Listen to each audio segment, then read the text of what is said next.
여러분 안녕하십니까? 반갑습니다. 자, 오늘은 우리 책 59쪽이죠. 우리 책 59쪽 보시면 제3자를 위한 계약이 나와 있어요. 539조 이하죠. 자, 이 제3자를 위한 계약과 관련해서도 한 문제 정도 나올 수 있다, 이렇게 보시기 바랍니다. 자, 여기 갑이라는 사람이 있습니다. 그런데 병 이분으로부터 전에 금전을 1억을 빌렸어요. 금전 차용은 우리 금전 소비 대차 계약입니다, 여러분. 따라서 돈 빌리는 것도 계약이죠. 자, 금전 소비 대차 계약에서 돈 빌리면 돈 빌려준 채권자 병을 소비 대주, 이렇게 이름 부르는 거죠. 돈 빌려간 채무자는 소비 대차 계약의 이름을 따서 소비 차주다, 이렇게 이름 붙이시면 되는 것이죠. 자, 그러면 이때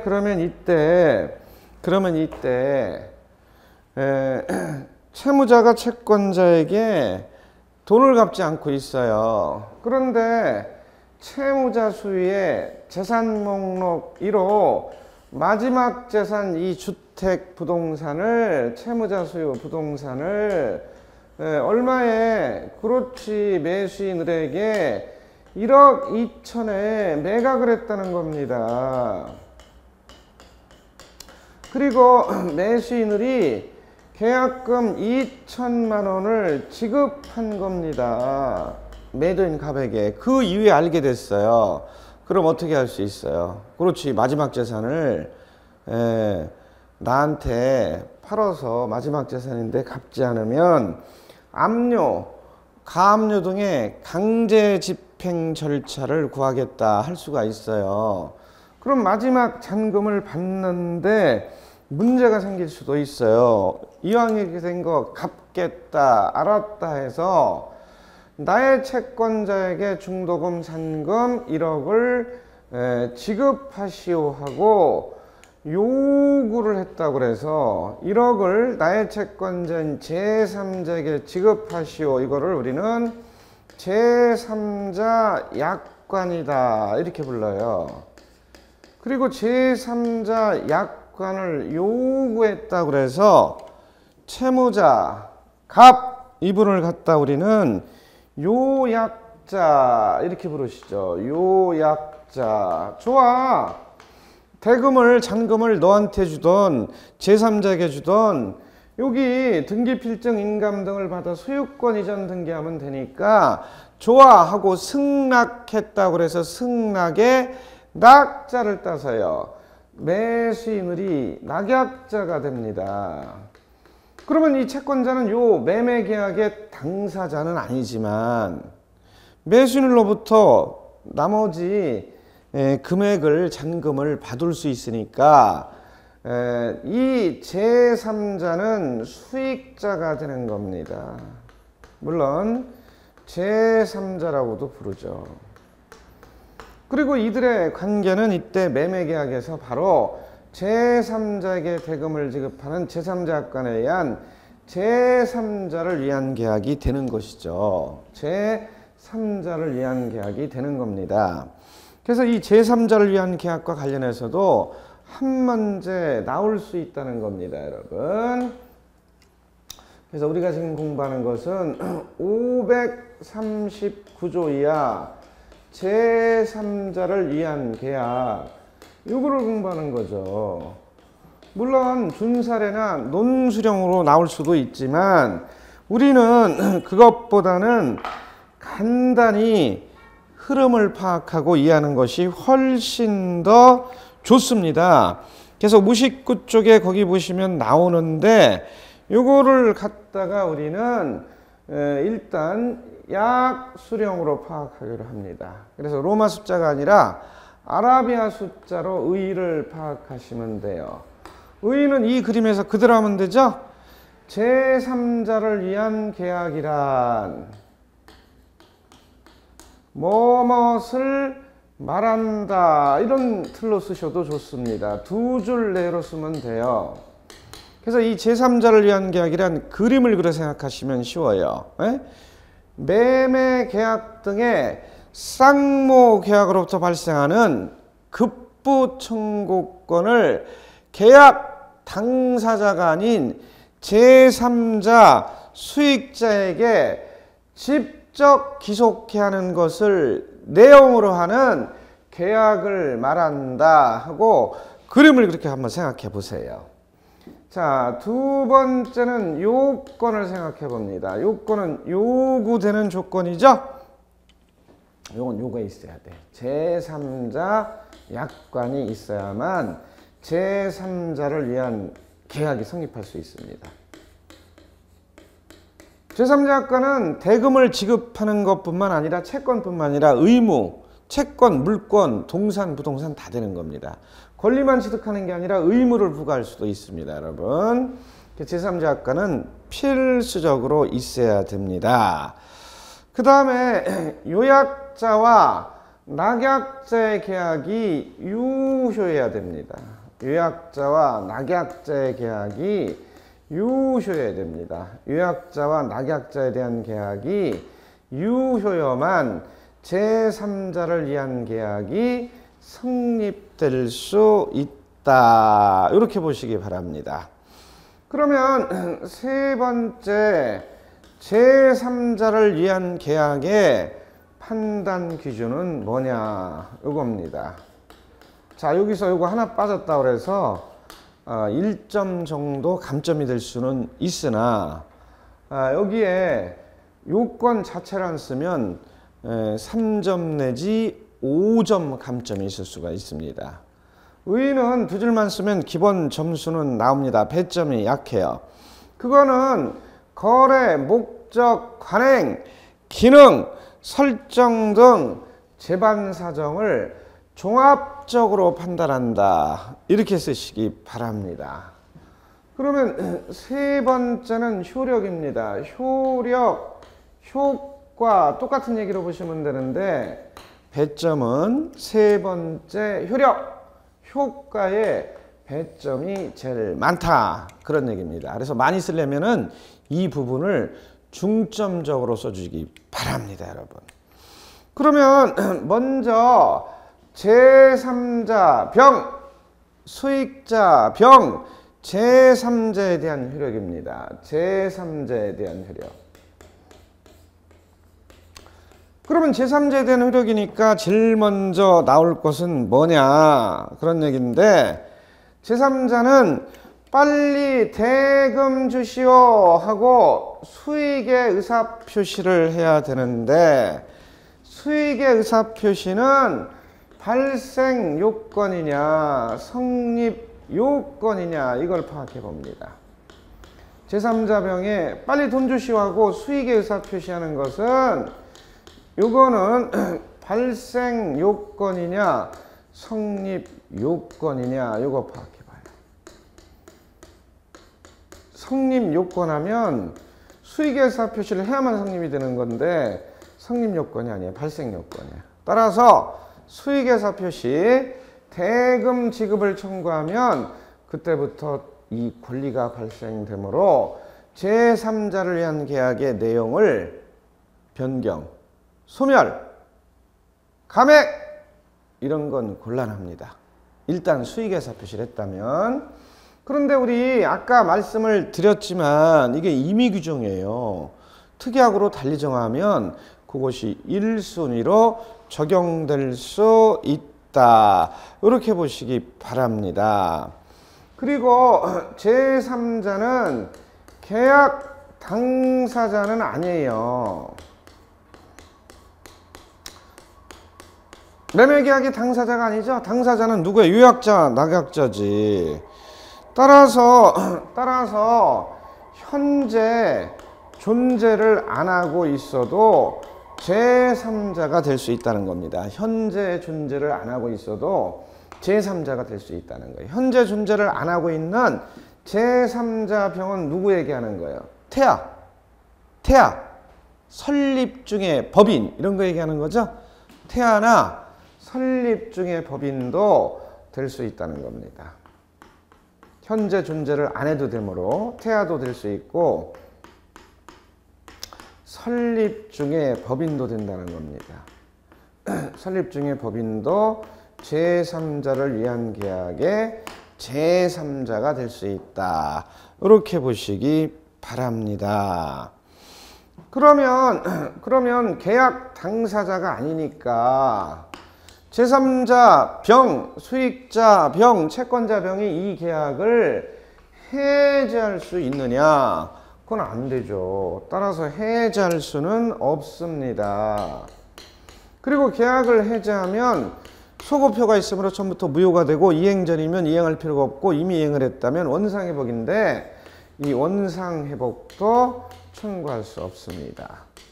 그리고 계약 당사자가 아니므로 취소도 못합니다.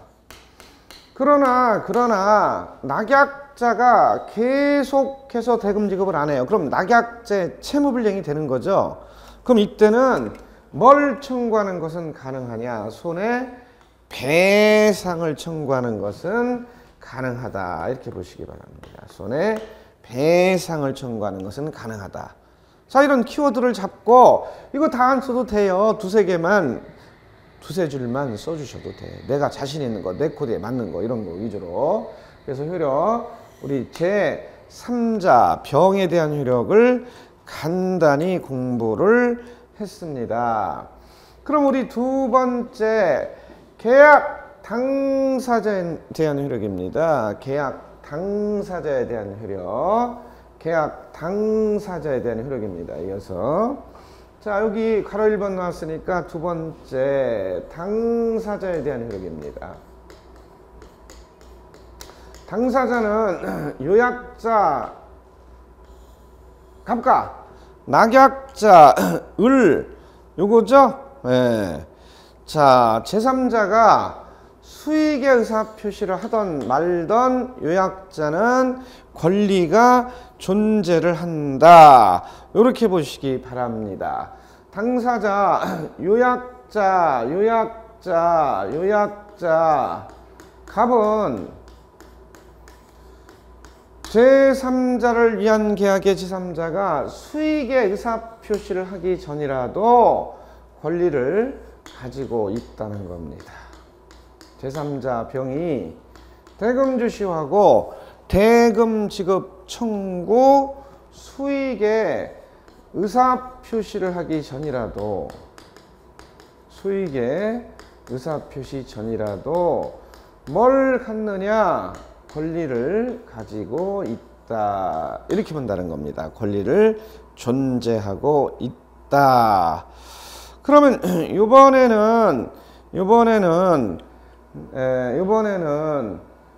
그러면 병이 수익의 의사표시를 했다. 그럼 어떻게 돼요? 그렇지. 제3자 병, 채권자의 권리가 발생하는 거죠. 수익자의 권리가 발생하는 거죠. 수익자의 권리가 발생합니다. 대금 지급 청구 수익의 의사표시를 한 이후에는요. 그러면 이번에는 낙약자 을입니다. 낙약자 을. 그러면 낙약자는 채무를 갖다가 제3자에게 이행할 의무가 있죠. 지금 대금을 지급할 의무가 있죠. 채무를 제3자 병, 수익자 병에게 이행할 의무를 가지고 있습니다. 그런데 이분은 낙약자을은 역시 요약자에 대해서도 제3자 병에게 채무를 이행할 의무가 있다는 겁니다. 낙약자을은요. 그 다음에 세 번째 원인 관계입니다. 이번엔 원인 관계. 자, 우리 제3자를 위한 계약의 효력 요거 확인하고 있습니다. 그럼 이번에는 세 번째 원인 관계를 한번 생각해 봅니다, 여러분. 원인 관계. 원인 관계는 크게 나누면 두 가지로 나눌 수가 있습니다. 원인 관계는 크게 나누면 두 가지로 나눌 수가 있습니다. 첫 번째, 보상관계입니다, 여러분. 보상관계. 보상관계는 뭐예요? 보상관계는 그렇죠, 그죠? 아니 이분이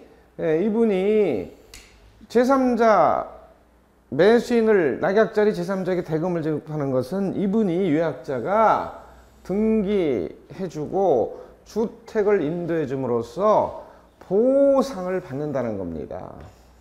자, 그 다음에는 대가관계입니다, 여러분. 대가관계. 그건 뭐야? 그렇죠, 이거죠. 전에 빌려간 돈을 갚는 거니까. 그런데 이 대가관계 연결은 제3자를 위한 계약의 효력에 영향을 미치지 아니한다는 겁니다. 자, 대가관계 흥결. 이거는 제3자를 위한 계약의 효력에 영향을 미치지 아니한다는 겁니다. 영향을 미치지 아니한다는 겁니다. 그럼 이게 무슨 얘기예요? 제3자를 위한 계약의 효력에 영향을 미치지 아니한다. 이게 무슨 얘기예요? 그렇지. 여기 금전소비대차계약 대가관계가 무효입니다. 이거 금전소비대차계약. 그러면 여기 제3자를 위한 계약이 따라서 무효가 되느냐? 그거 아니에요. 그대로 유효해요. 그래도 대금 지급을 그대로 해야 되는 것이 기본적인 원칙이다. 이렇게 보시기 바랍니다. 그러면 보상관계에 흠결이 생겼어요. 문제가 생겼어요. 무슨 얘기예요? 그렇지. 여기에 문제가 생겼어요. 그럼 그대로 대금 줘야 되느냐? 그건 아니죠. 등기필증 인감할 때도 소유권 이전 등기 안 하거나 주택을 인도 안 하면 나도 세금을 못 줘서 동시행양병권을 행사할 수 있는 겁니다. 그걸 가지고 대항할 수 있는 겁니다. 나도 세금 못 줘 하고.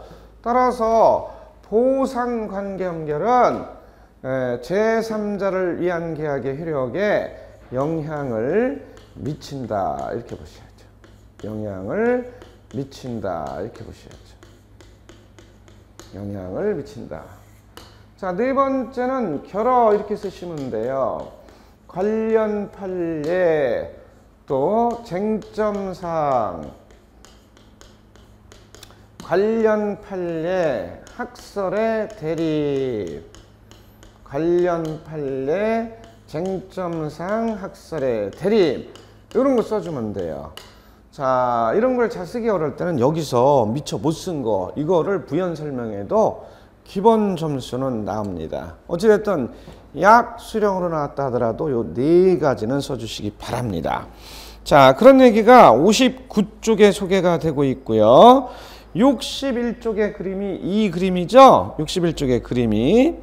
자, 그 다음에 우리 62쪽 넘어가시면 제3자의 지, 제3자를 위한 계약의 효력 나와 있잖아요. 그리고 63쪽에 넘어가시면 원칙, 박스 처리가 돼서 수익의 의사표시를 하기 전, 수익의 의사표시 이후 해가지고 63쪽에 박스로 소개가 되고 있어요.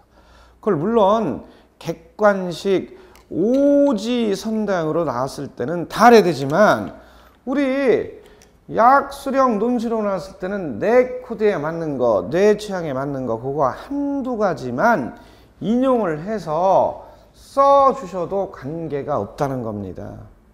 그래서 오히려 논수령, 약수령이 장점도 있어요. 내 취향에 맞는 것만 내가 쓰기 좋은 것만 써도 된다니까. 그래도 기본 점수는 나온다니까.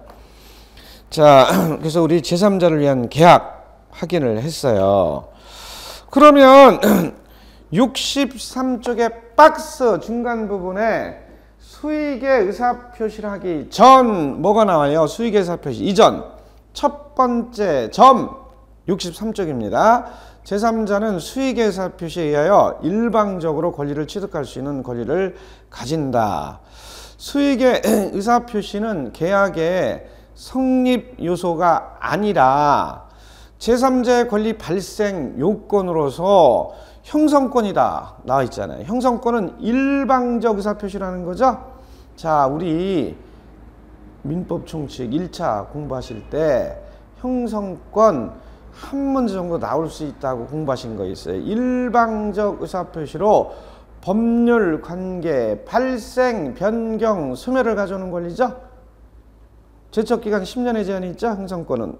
그리고 권리만 있고 의무는 없죠. 뭐야? 해제, 해지, 취소, 추인 이런 거 얘기하는 거죠.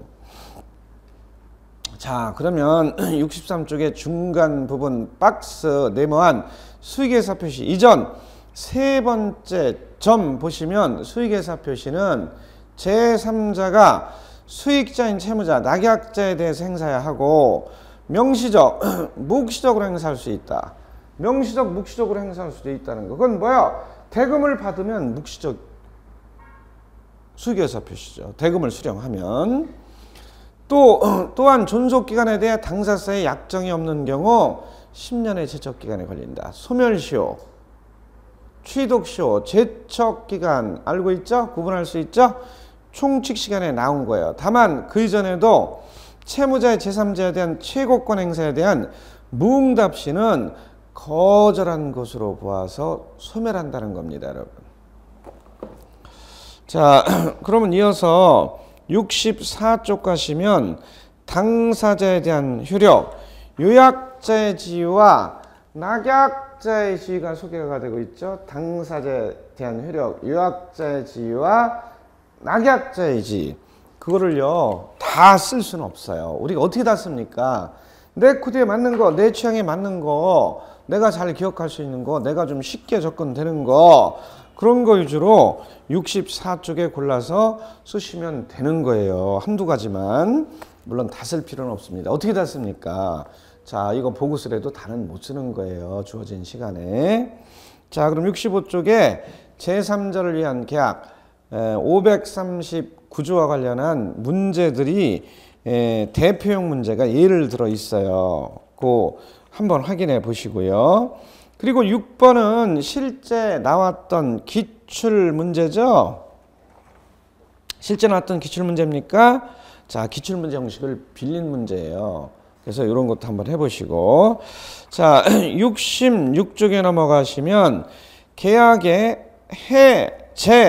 해지 나옵니다. 66쪽 넘어가시면 계약의 해지가 소개가 되고 있습니다. 자, 계약에 대한 해지는 기초 지식이 없으면 이해하기가 조금 어려워요. 알고 계신 분도 있지만 모르고 계신 분이 있으니까 계약의 해지를 우리 간단하게 확인을 해보기로 하겠습니다. 간단하게. 자, 갑이라는 사람이 있는데 여기 X토지 1필지 토지를 등기부상에 소유하고 있습니다. 그럼 매수인들이 이 땅을 매매 계약을 하려고 그래요. 그럼 분석을 해야 돼요. 분석을 해야 돼요. 특히 권리 분석도 해줘야 돼요. 그럼 뭐예요? 토지의 경우 첫 번째 토지 대장과 두 번째 지적도. 이건 어디 가서 확인하는 거예요? 어떤 분은 법원이래. 법원 말고 시청, 군청, 민원실이죠? 그래서 대장, 도면 확인하시고요. 그 다음에 토지니까 토지 등기부. 자, 요즘 대장과 등기부 인터넷 다 됩니다, 여러분. 등기부, 토지 등기부, 갑구, 뭐예요? 소재, 지번, 지목, 면조 확인하시고. 에? 그건 표제부죠. 갑구는 소유권, 소유자가 누구냐? 소유자의 성명, 주민등록번호, 주소. 을구는요? 그렇지, 소유권의 권리, 근저당, 저당권, 전세권, 토지의 경우, 지상권, 지역권 등이 있느냐 확인하셔야 돼요. 그래서 분석을 할 때 제일 먼저 확인하실 건 뭐예요? 대장, 토지대장 확인해야지.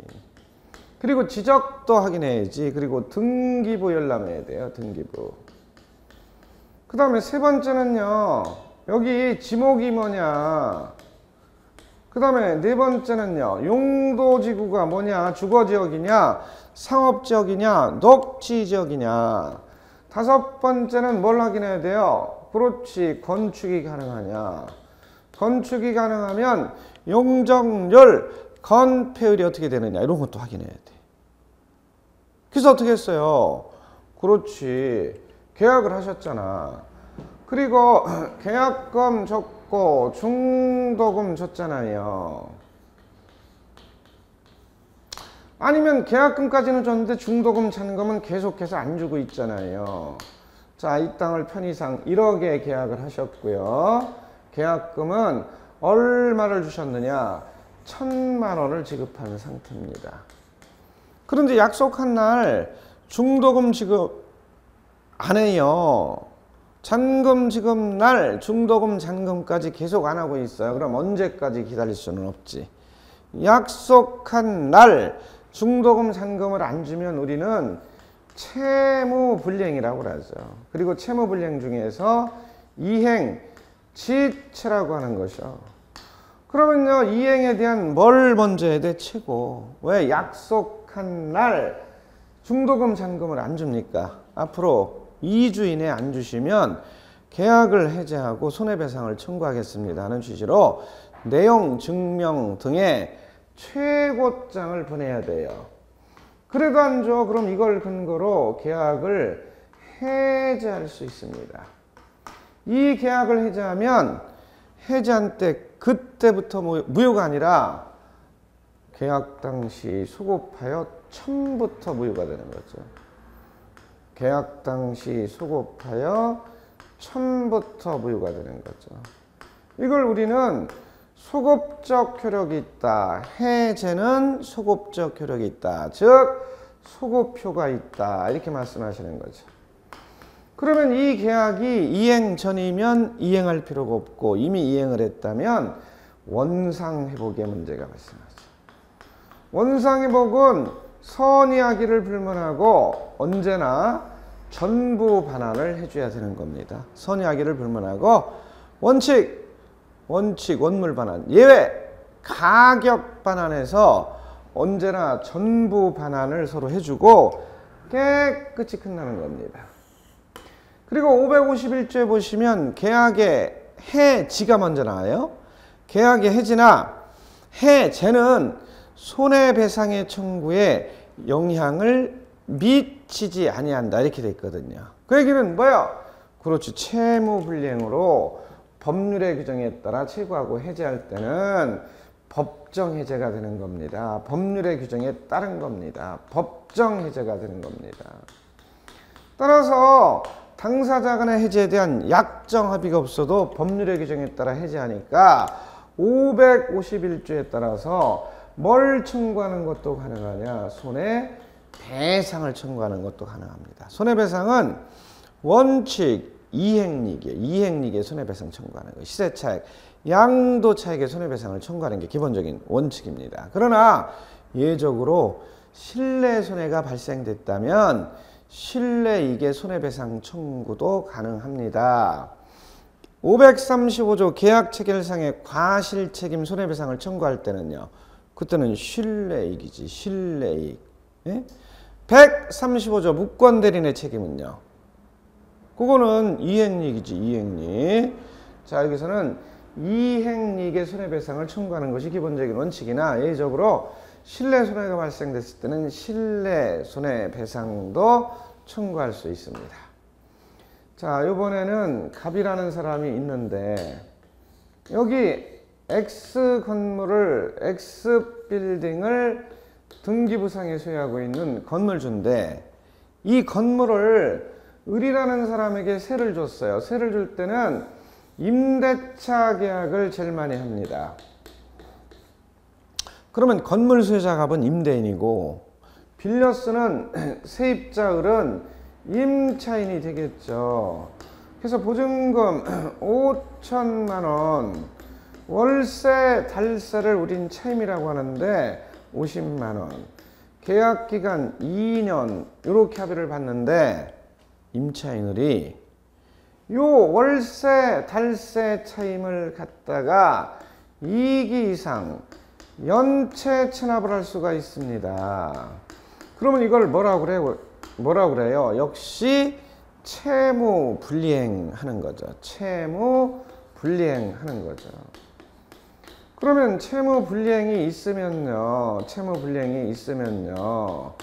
역시 법률의 규정에 따라 해지할 수 있는 권리가 생깁니다. 그걸 우리는 법정 해지다 그러죠. 따라서 당사자 간에 뭐가 없어도 해지에 대한 합의 약정이 없어도 그러면 임대차 계약을 해지할 수 있습니다, 여러분.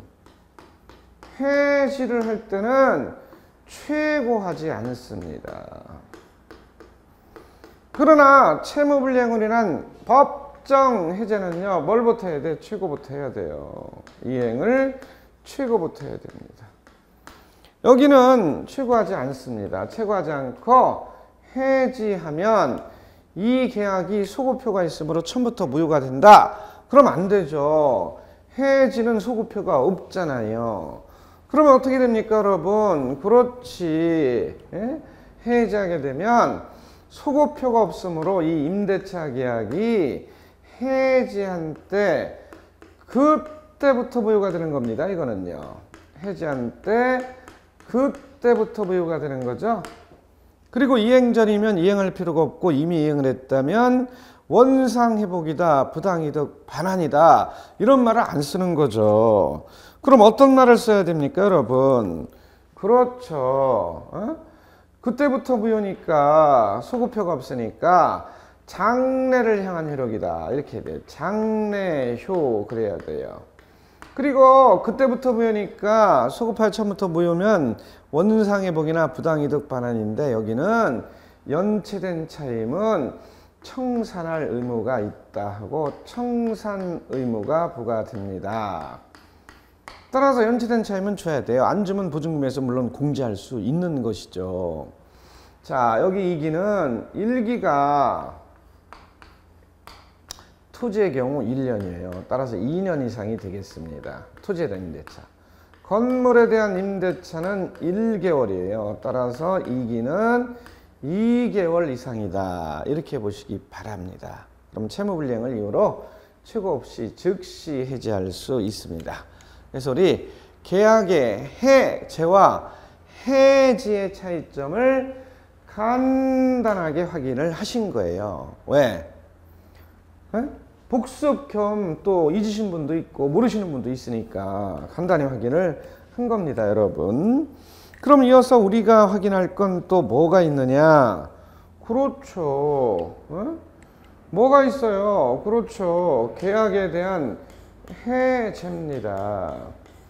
계약에 대한 해제는 어디 하는 거예요? 일시적 채권 계약에 하시는 거죠? 우리 복습하는 겁니다, 지금. 계약에 대한 해제는 일시적 채권 계약에 하는 거예요. 자, 여러분, 일시적 채권 계약은 뭐 얘기하는 거예요? 매매 계약, 증여 계약, 교환 계약, 도급 계약, 현상 광고 계약, 화해 계약 이런 것들은 해제하는 거예요. 해제하시면 소급표가 있으므로 해제한 때 그때부터 무효다 그러면 틀려요. 소급적 효력이니까 계약 당시 처음부터 무효가 된다 이거죠. 이건 우리 방금 확인하셨잖아요. 그리고 이행 전이면 이행할 필요가 없고 이미 이행을 했다면 원상회복이죠, 여기는. 그래서 원상회복은 선이하기를 불문하고 언제나 전부 반환을 하는 게 아니라 원상회복 주의하셔야 돼. 그냥 부당이득 반환하면 틀려요. 선이하기를 불문하고 원칙 언제나 전부 가격 반환이 아니라 원물 반환이죠. 예외적으로 원물이 당사자 규칙서열 없이 멸실훼손이 됐다. 그때는 가격 반환도 가능합니다. 그러면 해지는요.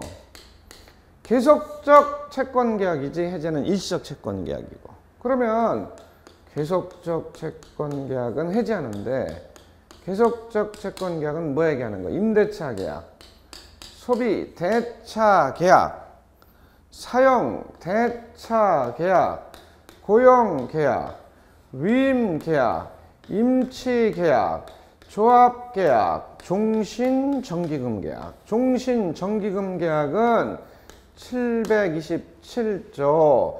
계속적 계약은 맞지만 해지를 하지 않고 해제를 한다. 특성상 727조입니다, 여러분. 종신정기금계약. 자, 이거는요, 장래휴지 소급표가 아니지. 따라서 해지할 때 장래를 향한 효라고 해서 그때부터 부여가 되죠. 그리고 여기는 이행 전이면 이행할 필요가 없다. 이런 게 없지. 왜? 그때부터 부여니까. 과거를 묻지 않으니까. 따라서 부당이득 반환이나 원상회복의 문제는 발생되지 않는 겁니다.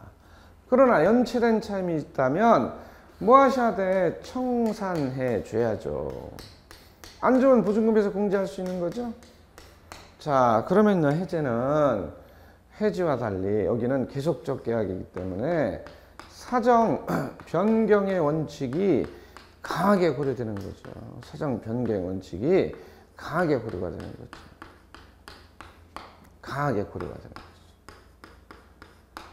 그런데 여기 해제는 사정 변경 원칙이 고려되지 않은 것이 종전 판례였으나 최근에 요건을 갖추면 판례는 인정을 한다는 겁니다. 해제에도. 요건을 갖췄을 때. 요건은 맞아? 계약 당사자 귀책사유가 없을 때. 그 다음 요건 뭐가 들어가요, 여러분? 그렇죠. 객관적 사유.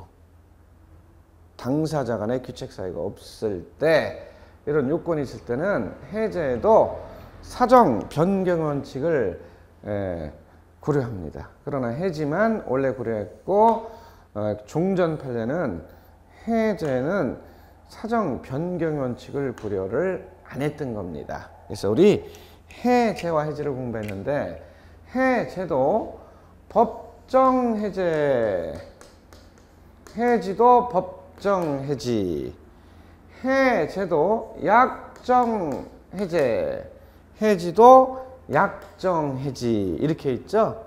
근데 뭐도 있어요? 묵시적 해제, 묵시적 해지. 또 뭐가 있어요?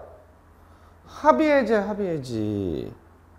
그래서 해제와 해지도 보기보다 종류가 많다는 것을 확인했습니다. 근데 67쪽에 6번째 줄 보시면 동그라미 2번 해제 조건도 있다는 겁니다. 거기에 니은 보시면 67쪽입니다, 여러분. 동그라미 번 해제 조건에 니은 보시면 해제 조건 중 채무 불이행을 조건으로 하여 일방 당사자의 채무 불이행이 있으면 다른 일방에 특별한 의사표시가 없어도 당연히 계약의 효력이 소멸하는 취지의 약관을 실권 약관 또는 실권 조항이라고 한다. 이런 얘기가 나와 있어요. 여기서는 우리 실권 약관, 실권 약관 특약 요거로 확인하시면 되는데 그거는요 할부 거래를 생각하시면 돼요, 여러분. 할부 거래, 실권 약관 이거는 자동 해제 특약이다 이렇게 보시기 바랍니다. 자동 해제 특약이다, 자동 해제 특약이다 이렇게 보시기 바랍니다. 어떤 경우죠? 할부 거래 시.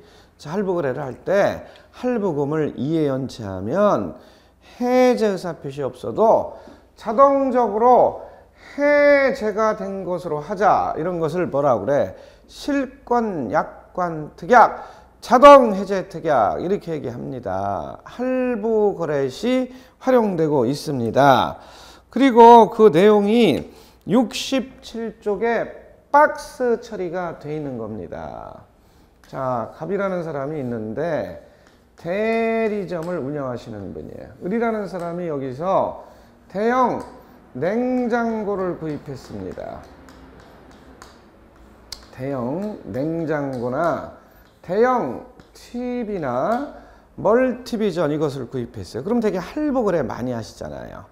그러면 계약서 특약란에 보시면 할부금을 1회 또는 2회 연체하면 최고 없이 이 계약을 자동으로 해제하기로 한다.